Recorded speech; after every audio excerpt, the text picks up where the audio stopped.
story. Thanks I'm for having very me. excited to have you here today. So I'll just turn it over to you. Hi, I'm Sam Linnell. I'm from Chatham, born and raised, and I'm going to give a little presentation on fishing and my life in it. I born in Barnstable, 1994, and I've been just working on the water, shell fishing, growing up my whole life. This is a little bit of the beginning. This is my grandfather. This is kind of our introduction to just growing up. This is how we started out. And so we grew up shell fishing, usually just in the harbor, nothing offshore, in my younger years. But these are just a few tidbits of Grandpa. He's a bull raker, quahogger. This is his boat. He puts that rake down into the water, and he's been shell fishing for a long, long time. Here's a few photos of him looking great. And so we kind of just started watching him go around the harbor, doing his thing. And we were always on the boat, always going to the beach, clamming or whatnot. And so we just kind of kept growing up. I got a video of him here, beaching his boat. This is great. And so these are some more early years. This is me right here. This is my little brother. It's my Uncle Matt in the background. And so this is kind of just like the overall theme of how we grew up. We were always out on the skiffs, whether we were hanging out on the beach or whether we were pulling up shellfish. We were kind of just, we were always out in the water. Kind of the same age. This is my dad right here. This is his muscle boat. So this is a mussel tumbler, and it had a boom, so they grab the mussels off the bottom, bring them up on a deck, run it through this machine, and I happened to be out that day with them, and I kind of caught my first real fish. And so, that was kind of where my love for it kind of started, was just being out with Dad and grabbing fish like that, which I always loved. And so some more of the early days, this is kind of when, so my father bought his boat, which you'll start to see photos of later on, but he bought his boat from Maine and brought it down when I was about 7 or 8, and that was when I started taking my first trips. So right here, I was a little older, maybe 12 in this photo, but I mean, you get the picture. We were out there working, fishing, and we're catching all sorts of crazy things. I think that's maybe a mako or a blue shark. This is my little brother Caleb. So this is kind of our gill net operation. That's me in the background working, and there's my little brother. So we grew up on the boats working with Dad, and that's kind of how I started to be a commercial fisherman. Was I just I jumped on the boat with Dad pretty much, and so. As I grew up through the later years, I fished. I was, through high school, through middle school, I fished every summer with Dad. And so, that was maybe my favorite when summers would come around. So this is Dad's boat right here. It's a traditional Novi, came from Maine. I believe they built it in Maine or Nova Scotia. I forget where this one came from. But this is his boat. So probably from age 7 till... Oh my God! I bought my boat when I was 25. So, close to 15 years, over 15 years, and I worked for Dad. And so this is a little operation of fishing here. You'll see more of it coming up, but this is our lifter. This spins, and the fish come up down this trough right here, and we pick them out of the net. You can see a action shot of a dogfish flying through the air. And this is... another 2 crew guys we had, and I was the one taking the photo. So, and then this is just in Chatham Fish Pier, putting the boat in the morning. So I was helping Dad out. I've got the gaff up there, and we were done for the day at that point. Just to continue, this is kind of where I started to progress a little bit. I was just working for Dad. I graduated high school, and I started working at a ski mountain in Colorado during the wintertime. And then I was coming back, and I was fishing for the summers, making money. And so these are just some photos of the boat and the fish on it. This is the Perry's Pride, my dad's boat. And this is a southern New England trip. We're south of Nantucket in this photo, probably 40 miles south of the island. And this was a really good set. We got all these fish. These are skates, and this pen board, both of them are filled up. And we've got monkfish in front. This is like a unreal set because my dad climbed on the roof and took a photo, so you know that it was pretty good one. So, you know, that's me, just dogs hired, but that was kind of my program, just from 18, you know, once I got out of high school and started working on Dad's boat. So, you know, just more than I was. I started to take on more responsibility, kind of take it a little more seriously, and just make us money. So this is just another shot from the pier. We bought a private box truck to get our fish down to New Bedford to fetch a better price.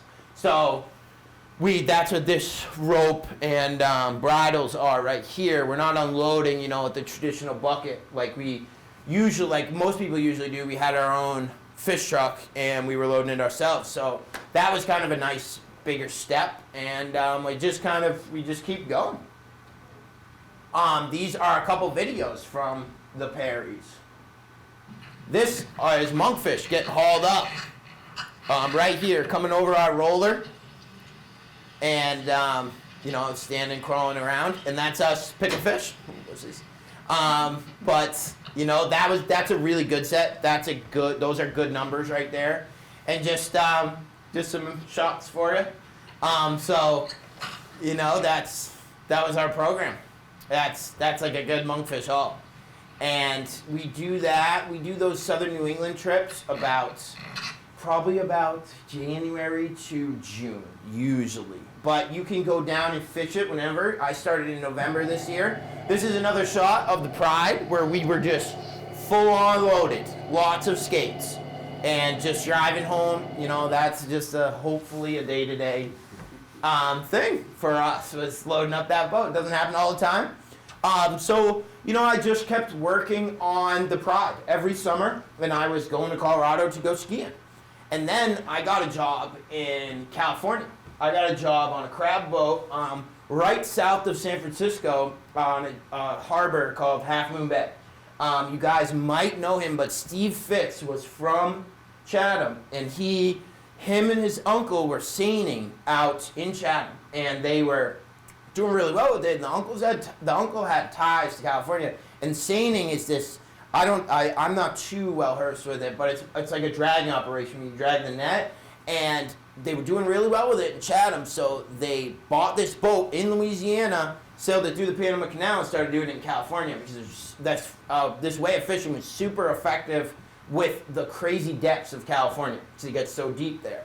So I went out there. Great story. One of my dad's friends called the captain that he knew and said, you know, can I come out and go crabbing? And the crab captain said, you know, are you an animal anymore? And he's like, no, I haven't been an animal in a long time. And he says, I know someone who is. And he said my name. And the captain said, is he related to John Linnell? And he goes, yeah, it's his grandson. He just hung up the phone. He said he's hired. He said, come out in October. So I went out on Grandpa's good name, and you know, we went out. So this is I think it's a 75-foot all steel, southern looking kind of shrimper boat, but it's an awesome. It's heavy. It's seaworthy. It's a beautiful boat. So there's this, and I went out for crab season, which was October to about November. So this is what we were going for. This is Dungeness crab. They kind of look like the Jonah crabs that we have here, but they're bigger. This is an abnormally big one, but this is a standard size fishing glove, and that's the crab next to it. So they get pretty big. And we were fishing right off the Golden Gate. This is the Golden Gate right here. And we were actually, in this photo, we were taking it under the Golden Gate. I went under the Golden Gate before I ever went over the Golden Gate.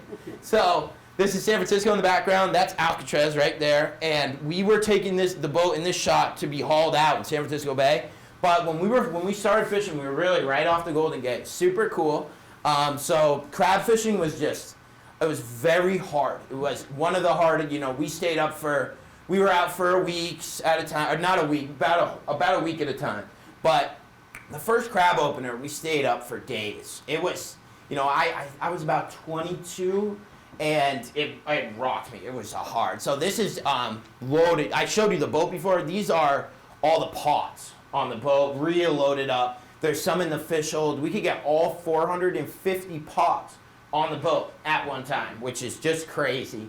It was a big boat for that harbor, and it was a top earner. So that was a great experience. And here we have all these stacked up, and I have a little time lapse of us setting them. Which this is my deck boss. This is my other crew guy on the boat named Matt. So I'll play that video right now. So this is us setting pots that day. So we just break them down and bait them, and they're going out. And this took us about the whole day. 450 pots going over. So it was, that's us. Once we got them all off, this is us winching them out of the fish hold. So we had another 170 in the hold. And so there's the sun's going down there. So we worked all day, and that's just a fun time lapse. That was us getting the crab pots in the water. California was just a wonderful experience. It really, that's when my last year out there was the year before I bought my first boat, so it was kind of just this big step up for me. It was a real just progression period, money-wise and experience-wise. I never fished with anyone really, other than Dad or in Chatham, and it was just this, it really pushed me farther outwards towards doing my own thing. So I was, and that I did 2 seasons out there, and it was great. It was a great experience. It was super fun. It was super hard. This is another, then I think right after I got home from crabbing that season, they were doing this bill. The Fishermen's Alliance was doing this bill called the Young Fishermen's Development Act. What it was going through the Senate at the time, and what it was a program, it was a grant to get money funded for young kids to get in a classroom setting to learn about fishing. So it was a revolutionary thing because, everyone knows on a boat it's like, figure it out on yourself mostly. And so this bill, they asked me and Dad to go represent down there. So this is just a photo of me and Dad, or myself with, the pride jacket there in front of the Capitol building, which was just wonderful.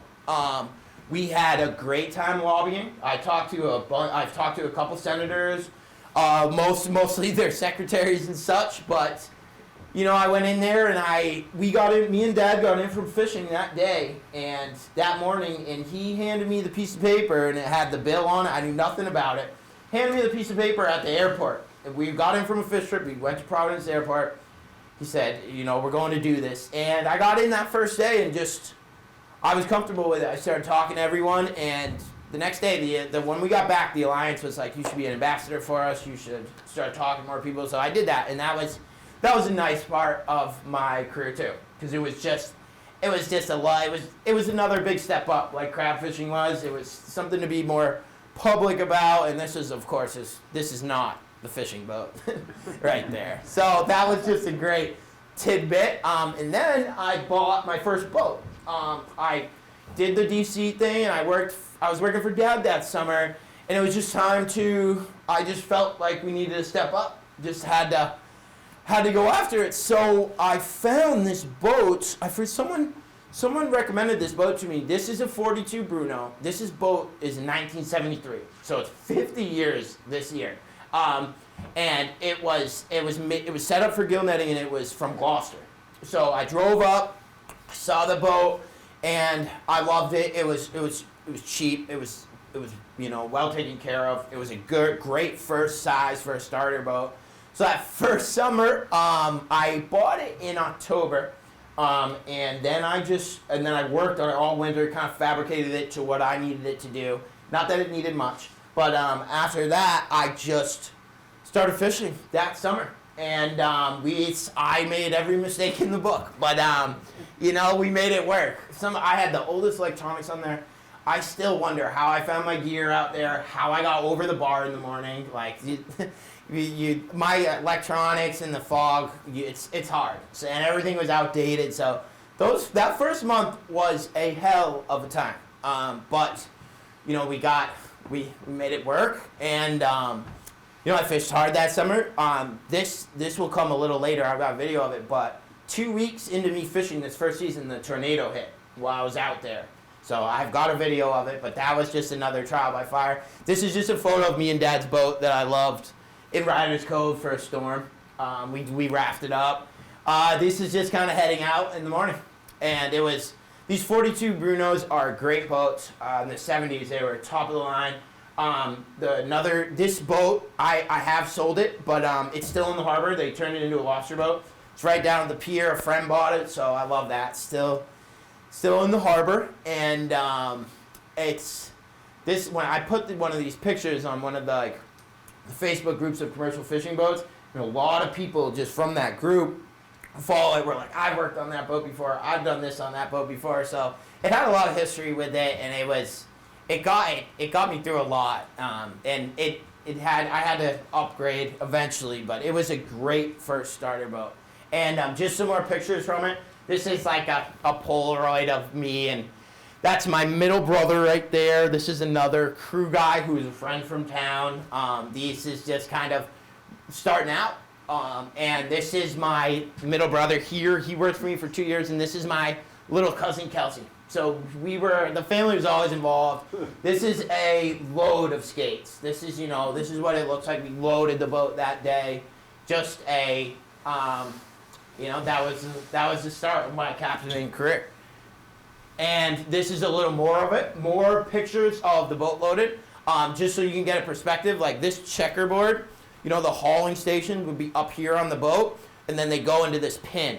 This was in southern New England.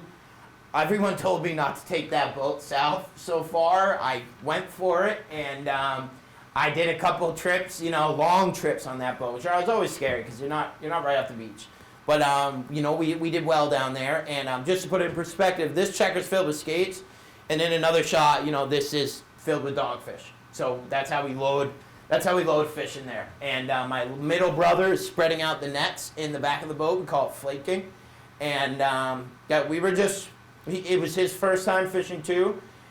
He had worked in restaurants his whole life, wanted to try and make a little more money, so he got into it, and it was a great, those first 2 summers on that boat were awesome. And then I fished one summer on this boat that I owned, and I was doing it myself, and then the following winter, one of the captains in town asked me if I wanted to run the Great Pumpkin for him, which I'm going to get to next slide. And it was just, the Pumpkin was it was a much bigger boat, and I was just he was taking notice in me, the captain. He was like, I don't want to work for the winter, I'll have Sam run it. So here goes, here comes the Pumpkin. I ran it for him for one winter, and then I fished my little boat for that summer, and he really wanted to sell. He wanted to get out, and that fall, he said, let's make a deal, so we did. And I bought the Pumpkin, which is amazing. Such a bigger boat than the Mary Alice. I used to put on the Mary Alice. I'd fill it. It would squat big time. There'd be water coming in the scuppers. Always made me nervous. This boat, I have yet to really see that boat down low. So it's beautiful. These are a couple of my crew guys. That was just a beautiful morning. It's got a solid roof on it. I know it's pretty dirty. It's got a solid roof on it, so it's well protected. He built this boat perfect. It came from Nova Scotia. It was first launched '94, same year I am, which is cool. And it's just been a great boat. This is my third winter. This is my third winter owning it, running it. So, and we're still fishing. These are a couple pictures of the boat. I think it's gorgeous. It's super nice. This is this year after a fresh paint job.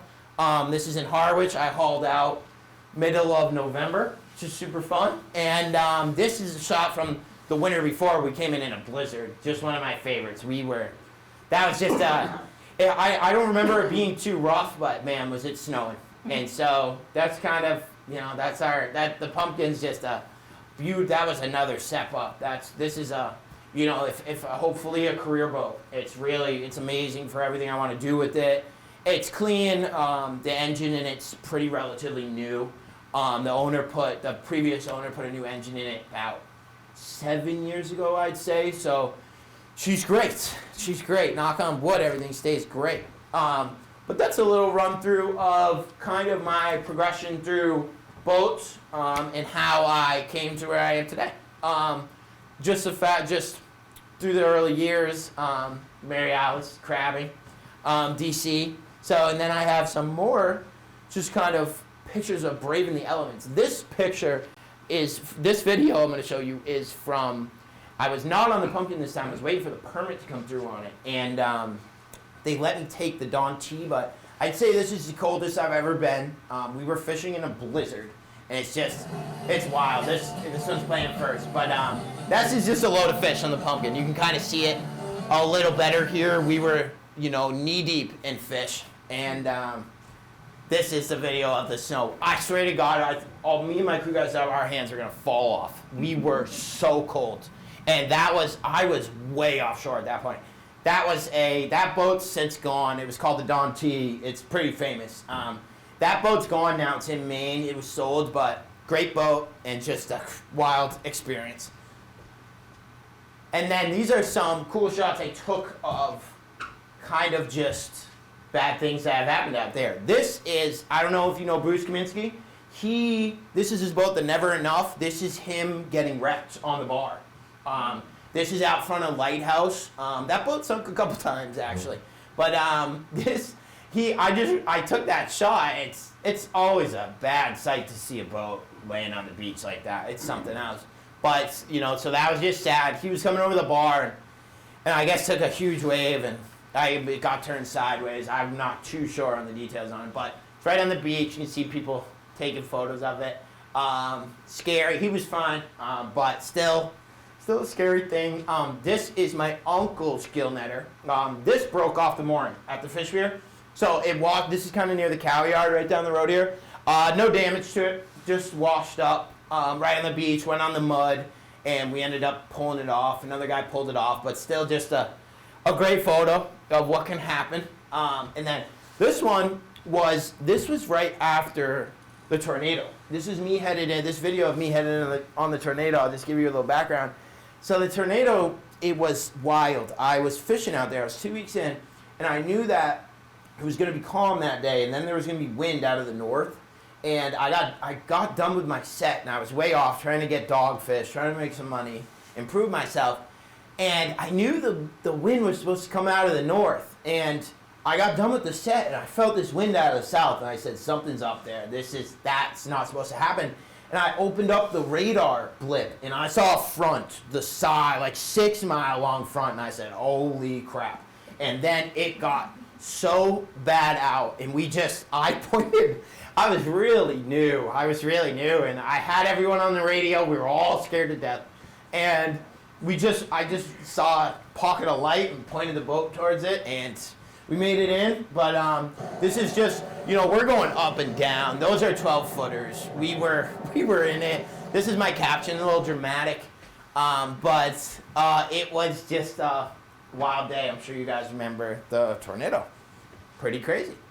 And these are some more Creatures of the Sea videos I took. Let's start with this lobster right here. It's probably a 15 pounder, maybe a little less, and that's just a old crew guy of mine, but a great shot. That's a big one. And then we've got some dolphins. We see these all the time. Porpoises swimming around the boat often. I took this video this is just me steaming up on a beautiful day, but they're always there. I was hauling gear yesterday early morning, and they were all around the boat, which was great. And then this is a blue shark that we kind of brought up. We kind of just brought the bluefish up with the skate rack, and they're not the craziest shark in the world. They're playful. They're not they don't have the same temperament as a great white or anything. So just another little fun one. And this is it. It takes a village one. This is one of my old crew guys, Rex. We caught a nice bass right here. And this is two of my good buddies, Sean Connors, Peter Shepard, and that's a Captain Nick Muto. This is on the Don T. We were on George's Bank going for codfish, which was a great experience too. Not a lot of people go codfishing anymore, as we know, so that was a great, that was a fun trip. We used to go out there and we used to jig. We were selling to Whole Foods in Hyannis. They didn't want our netted fish for environmental purposes, and but we were out there. We were having fun. That was a great time for fishing too, to just see some codfish. This is my lovely mom. She went out. She usually goes about once. She's a special needs teacher, and she usually goes out once a year on her birthday in August with my dad. So that's always a fun time. This is me and my godfather Ciccarelli. We're hauling up a nice halibut here, probably like 60 pounds. Soup, my favorite fish to eat. Super, we don't get them, they're pretty rare to get. So that was a big one. That was just a lovely highlight. And this is my gorgeous girlfriend picking a dogfish. Should be a video. We took this summer. She came out for a trip and she's just wrestling down a dogfish right here. Not too bad either, nice form. And so that's, just some of my people that I hang out with and deal with. And love too. And this is my last one. This is a picture of me and my brothers on my dad's boat when we were just coming in one day. I chose this for the last slide because there's dad too. This is just kind of what it's all about for me. Is having the family side of it. It's the fleet is just a beautiful group of people, and these are the best ones to me. This is, my middle brother, my younger brother, and myself. And we were just steaming in that day. We didn't all fish together at one point, but that was just kind of a great memory of mine was that one day. And I love that photo. So that's all I got for you guys for the minute. But I hope you liked it. I have a couple things to hand out for you. But I'll start handing a couple things out, and I'll take any questions that you guys have. And lastly, I got this gorgeous photo of the Pride. Great photo. So this is me, probably at like 10 years old, just waving hi. I was I started fishing when I was very, very young. This is two of my dad's crew guys. There's my dad. This is an observer. We get government-appointed observers who come on the boat. We've been doing that. That program's been around for a long time. But you guys might know him. I don't know his last name, but it's Walter. He used to work at the community center. He was a great guy, but he was an observer at one time. And this is just a nice photo of the Pride. And I love that little tidbit of myself there. It's a great one. You're welcome to pass it around. Hey Sam. Yeah. In your experience over your career so far, yeah, what has been the most lucrative fishery for you? Lucrative fishery. I mean, skate winging. Skate winging has been my pretty much predominantly and the most sustainable. That's where that's the fishery that I don't see any drop off year to year. That's our day-to-day gig in the summer from about June to October. We're right off the beach, about 8 miles out of the cut. Fishing for skate wings. So that's been my most lucrative, I'll say. But in the wintertime, I target skate and monkfish. So a little bit of a larger catch, but that's about a week. We get out maybe once a week, weather permitted. So skate winging, though, would be my most lucrative. And then looking forward to the future, what sort of species are you going to think about? I am focused on skate right now. We're at our highest price I've ever seen right now. We dipped a little low during COVID. We had some pretty low numbers, but even pre-COVID years, the numbers weren't too much lower than where they had been a couple of years before. Right now, I'm getting the highest price for skate that I've ever gotten, and the main buyers are France and Germany. So I have a private fish truck that we load up, refrigerator truck, and we drive to New Bedford where they get processed and they get put on a freezer shipping container and shipped over. So that's where I look for the future. And who are the restaurants in town that are serving those? Not enough. I see skate wings sometimes. I've seen them at Del Mar, and I've seen them at Pate's one time, but it's not often enough. Unfortunately, our domestic market for skate isn't where it should be, but just more promoting stuff. Anything you can do, we do. The Fisherman's Alliance is great for it. They have great recipes on there for both monkfish and skate, which are my which are kind of the harbor's target species. And yeah, so those are the restaurants. Cool, thank you. Yeah, Sam, I got a couple of questions. absolutely. For you. First of all, what do you have for engine power in the Great Pumpkin? I've got a Cummins QSL 9 405 horsepower. It's these, I read about them all the time. I'm on all the forums and such. Great marine engine. I think I'm not sure the exact year. Maybe put that thing in, it's probably around 10 years. Maybe it's a 2015, 2016. It was brand new when he put it on. It's got a ZF transmission, 2.5-inch shaft, and it's solid. I mean, he bought that brand new. He made it fits the boat well. I think pretty much every other, like the Constancy, which is another boat, the Unicorn, Bobby Eldridge's boat, a lot of the lobster boats all have this engine. It's definitely the most used engine in Chatham. How much fuel do you carry? That's it. I have two 200-gallon tanks.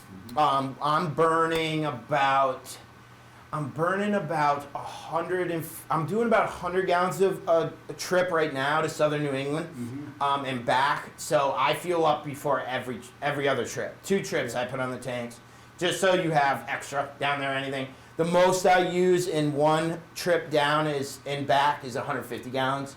So I use, like, my top I've ever fueled up on that boat is 300 gallons. So we've got 100 gallons to, do what you would like for safety. How many permits do you have to carry now? So that's a great question. My dad has had 2 permits for me. So this is where I got very lucky, is that my dad's second permit was on the Mary Alice and then put on the Pumpkin later on. So I got super lucky with that. I think in total it's about 6. The most one I use is the New England multi-species, which lets me go for skate and dogfish. But I have a non-trap lobster permit, which means, if they're the legal size, I can bring them in up to 200 pounds a day, which is pretty big. We don't bring anything in like that of that volume, but if I get them in the net, I can still sell them if they're of legal size. And I have a monkfish D permit, which lets me put on, the monkfish in the wintertime. You can't really go down to southern New England, and you're only allowed a small amount of monkfish if you don't have that monkfish D permit. So this permit is a great one. And they're all different. There's a couple of gillnetters that only go during the summertime that only have that New England multi-species, not the monkfish. So it's a great permit. That's what I got on there. What fascinates me, when my father was in the fishing industry, you couldn't even bring in dogfish. There was no market. No, I know. That's I haven't asked the buyer about that, but our limits go up every other year. I remember when I fished for my dad, it was like 600 pounds of dogfish, and now the limit's 7,000. So it's gone way up over the years. That's just another fish, and the price gets higher every year. Knock on wood. So that's been a good extra money maker. It's more like during a summer day when the dogfish are off the beach and the skates are off the beach. The skates are your bread and butter. Pretty much, you go out, you start with skate. You want to make sure that if you have to move gear around, if you need to go hunt for these fish a little bit, you want to stay on those skates. Dogfish are where you're kind of getting some extra money out of it, and so that it's a great bonus. They go up in price every year, and that poundage goes up every year. So that's another big one. And those, I haven't asked the buyer where those are going in a long time. But the famous story is that they go to England for fish and chips. And I still believe that. I should follow up with my dealer to see where they're going right now. But he had a good market for them this summer. So but I'm sure you remember that. Oh, I very remember my father, when he fished, of course he did long lining with Yes. hooks. Yep. And when he caught the dogfish, he came home. Everybody got out of the house. We didn't want to be there with him. That's great. He was not in a good mood. And there's still a law of long lining boats right out of Chatham going for dogs, strictly dogs. Yeah. You don't need as big of a boat. The couple, John Small, Eddie Footer. There's still a few boats who go out and do that. That's a one-man operation. You can go out by yourself and just long line for them. So that's another fishery we have in Chatham. That's probably got, not including the gillnet guys, which are bigger boats. and more people, just the solo guys, there's probably a dozen of them. So it's still here. And the long line's still here, and the dogs are still around, for sure. We had a great dogfish year. I love how you turned around and said the electronics way back when did not work in the fall. No, of course not. I mean, and way back when they were just, at that time, I could have gone out and bought electronics. I just didn't have the money yet. Yeah. So, but the electronics that the pumpkin came with are amazing. Yeah. Super awesome, super new, and they've served me very well. They've served me very well because the hardest part about my job for sure is getting over that bar in the summertime.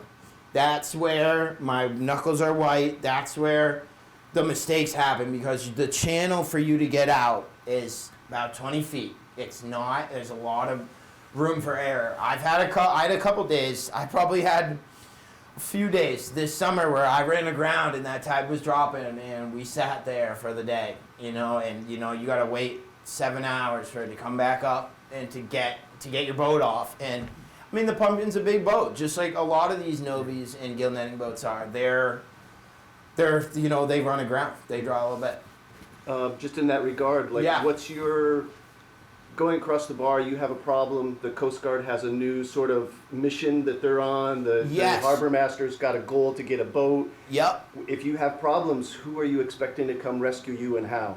Usually we travel. Your fellow fisherman is pretty much my number one. Usually we always leave around the same time, all of us. That's just tide wise. Like this year, if the low tide's at 6 a.m., you got to the dead lows at 6 a.m., you got to leave on the half tide. So you got to leave up at 3 a.m. with it dropping, or you got to leave at 9 a.m. with it coming up. So if you leave at 3 and you run aground, you're staying there through the low tide and back up till it comes back up. So I've done that a few times, just trying to be young, get out there quicker than everyone and running aground. But how much water do you draw? 5 feet, 5 feet, which is a lot out there. So, but back to the Coast Guard and everything, we had a couple rescues this year. We had a boat slam, loaded, smaller boat, dogfish boat, longline boat. He ran aground and he just took back the bar was big that day, so he's got his keel stuck on the bar and he's just taking waves, onto his back. So he's throwing fish over. He's trying to float it more. The saying is that if you see water in your cuddy, which is down in the bunks and everything, that's when the boat's really in trouble. He ended up being okay, but the Coast Guard helicopter was out scoping around the coast. It wasn't the Coast Guard boats didn't get out there very fast, but they did get out there. The harbor master pulled him off. The harbor master went around the bar, was in deep water, got a line to him, and pulled him off. I heard that they have this really neat rope shooting cannon now that they'll shoot off one of the Coast Guard, either the Coast Guard boats or the harbor master boats, to get to these guys out there that are stuck on that one point. It's just that shallow. It's just that shallow part of it. If you got a loaded boat and you're surfing down the bar like that and that thing gets stuck, those waves aren't going to stop breaking. The boat's going to be stuck there and it's just going to be pounding on it. So, your best solution to that is high tides, pretty much. But one thing I did around September, where it started to get worse and it started to get the bar was getting worse, we were getting more wind, we were getting more swell, I went over to Stage Harbor. So in the morning I was driving south through Nantucket Sound around Monomoy and back up north to the fishing grounds. It's about an extra hour and a half each way, but you didn't have to deal with the bar. It was it was just all summer we were running aground. It was a nightmare. I was just I'll go over to Stage. That way I could leave whenever I wanted. This summer, you got a crazy schedule. One day you're leaving at 3 because that's where the tide is, and then it's 4, 5, 6, 7, 8, 9, and then back down to 3, which stinks. You want some consistency there. Realistically, when the bars were deeper, we left at 5 o'clock. We could say 5 o'cumbies every morning. Go get our coffee and leave the dock. So that's, your ideal time to leave, but those bars are just shallow. And as far as dredging goes, I'm not an expert on it or anything, but what I hear is that there's so much sand flow out near by those lighthouse cuts, is that if you dredged it, it would be a quick cover-up. It would fill back in pretty quick, which... Sam, over your fishing career, how much have you seen the bar change? A lot. Every year, I have track lines on my computer plotter from where I was going out every year, and they change every year. They're shifting we used the South Cut primarily this year, which is by the lighthouse, and that one shifted to the south. I don't know, maybe a little less than a quarter mile, but it was still off. The bars were a little bit of the same kind of winding track, but but everything moved a little south. When I started fishing on the Mary Alice, we used the North Cut, the new cut that's up by Hotchpinnicket up near North Chatham here. We used that. Everyone was using that year, so it switched. The North Cut got shallow in one spot where it just wasn't feasible anymore, so we switched over to the South Cut. But now I didn't use the North Cut like last year. 2 summers ago, I used the North Cut sometimes, South Cut sometimes. This year, I didn't use the North Cut at all. It got much shallower. For someone maybe watching the recording back, what is the cut? If they have no idea, can you explain? The cut, that's where, that is Chatham's fleets, from the Fish Pier at least, that's our open access to the Atlantic.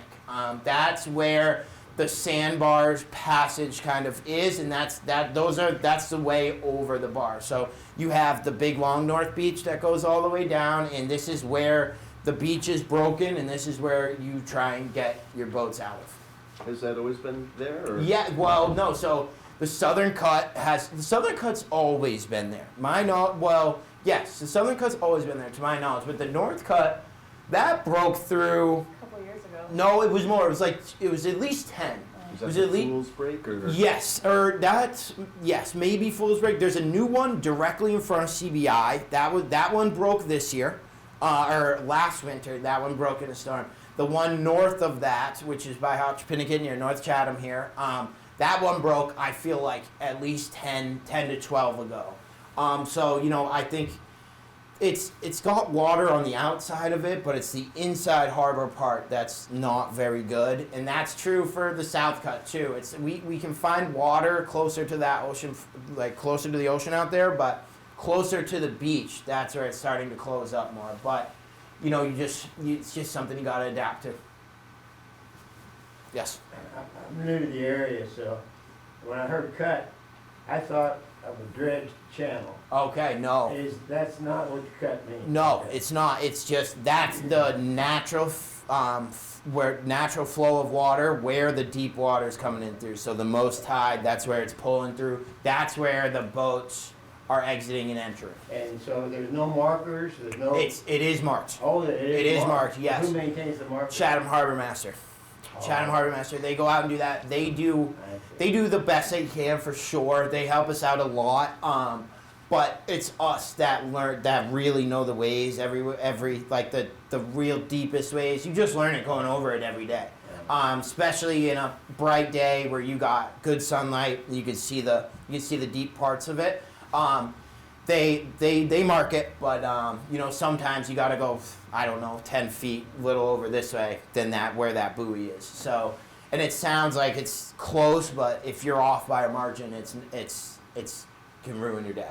So a recreational boater, he needs to go to the harbor master every year? Do they? Yes. So every year they publish a. Yes, I'm not sure what they publish. They should have a newsletter that's kind of got an aerial view of a track line and a little information. That's a great idea because we see a lot of sport boats they might see one buoy here and another buoy 100 feet, but the next and the next buoy that they need to go to is actually into the west a little bit. This year we had this crazy S-turn where you go to one buoy, you would turn into the west, you have to go back around that one because there was a big bar in the front. I can't tell you how many boats who didn't know the area were running aground because they see that one buoy there and they're not, or it's in the fog too. Chatham's the worst for the fog. So there's a lot of, we get a lot of wreck boats like that, but a good thing for them to do would be maybe an aerial shot of the map of the buoys and then just a little blurb, couple paragraphs on the bottom of where to start at. I think they're lettered by, I think they have letters on them that's, where to go, which one's next. So that would be a great way for Chatham to stop some groundings. I don't know if they do that or not, but if you went down to the office, they definitely give you info, for sure. I don't think they'd turn you, they would help you out big time, but it's just not a lot of people do that. The key is subject to change. Yeah, without no, it is. notification. Yep, and then there was one, so on the South Cut this summer, we were doing this big long S-turn, and in the fog, it was so hard to do. You turn, and if you were off at a degree, you were up on the beach. But then we kept on, then there was this direct shot out that we kept seeing deep water in, and then one day we just went for it and tried it, and it actually ended up being pretty deep. The waves crashed hard, but it was just this kind of fisherman thing that, like, it wasn't a marked buoy. It was just, we saw that deep water there, we saw a channel, and one day when you got good visibility and maybe an uprising tide in case you do get stuck, we went for it. We ended up using that more than the other way. So it changes often. And there's always stuff to find just when you're right out there. There's different ways to get around. Nothing unusual to see a boat aground every day down Yeah. in the summertime. Nothing There's at all. These wannabe fishermen that go out there with 300 horsepower Yep. outboards. No, they They go barreling right down by the and layup. it's hard. They slam too. It's dangerous, especially that fog is wild. I know that there is the towboat companies. There's a company called U.S. Towboat. It's a national company, and I know they were doing work where people were hiring them to follow them in. So like maybe there's a big sport boat coming in, like good size. Maybe it's kind of a yacht type boat. Draws a little bit. It's not like small center console. They were calling the towboat company or calling the harbor master, and the harbor master was referring them. They were asking them, "Can you meet me outside the cut? Can I follow you in?" So, and then usually our electronics that we have now, they put down a track line of where you are in your GPS. So that's how I get out of the bar every day. I have a track line that I, went over the bar. I said, this went good. This is where the deep water is. I'll save that track line on my plotter. And so then the next day I follow that out, and the next day. But if I go out one day and I'd run aground here, I can mark it on my plotter like this is not the way to go.